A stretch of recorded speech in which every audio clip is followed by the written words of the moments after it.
Piratage, atteinte aux biens et aux personnes ou chantage, autant de mauvaises surprises qu'on peut rencontrer en surfant sur la toile.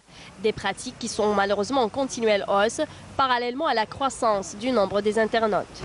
Pour traquer les malfaiteurs, la Gendarmerie nationale a créé le CPLCIC, le Centre de prévention et de lutte contre la criminalité informatique et la cybercriminalité.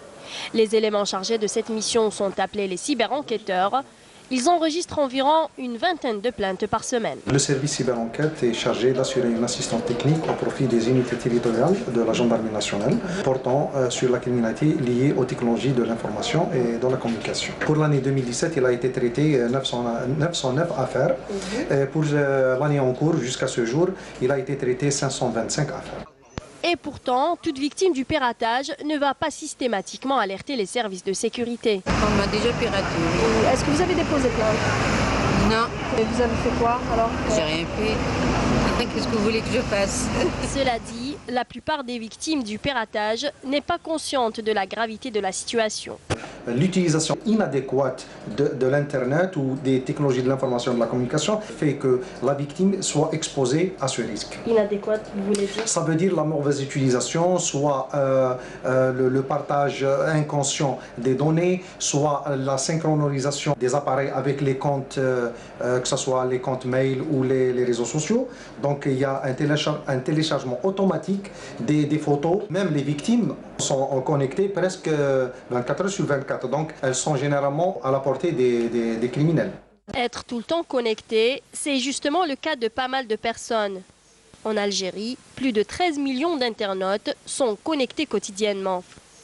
Les mineurs sont les plus vulnérables et le manque d'expérience ainsi que leur naïveté font d'eux une proie facile à atteindre. À Alger, nous avons rencontré 3 adolescents. Ils ont 13 ans et ils ont chacun un compte Facebook. Moi, je n'ai que mes amis sur Facebook.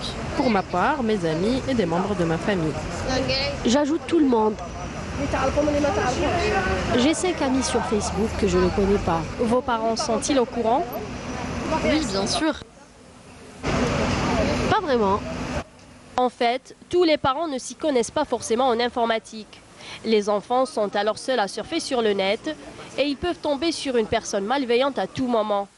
C'est pour cela que le CPLCIC a dédié tout un service à la protection de cette tranche. Dans le cadre de l'exécution de la loi 1215 du 15 juillet 2015, portant sur la protection des enfants, le service dispose d'un bureau spécialisé pour la protection des enfants sur Internet. Généralement, il y a un taux de 10 ou 12% des affaires traitées durant l'année. Généralement, c'est la diffusion de photos, c'est l'atteinte à la vie privée des mineurs et le chantage. Des fois, il y a des enquêtes qui sont déclenchées directement par le centre sur ordre de M. le procureur général en collaboration avec les unités territoriales concernées quand on constate par notre service qui est la veille opérationnelle des faits portant atteinte aux mineurs sur Internet. Le meilleur conseil que je peux donner généralement aux parents, c'est de gagner la confiance de leurs enfants et d'être toujours en contact. Être à l'abri de tous ces dangers n'est pas toujours évident, mais il est tout de même possible. La vigilance reste le meilleur moyen d'y faire face. Pour les victimes, se diriger vers les forces de sécurité est leur seule issue de secours.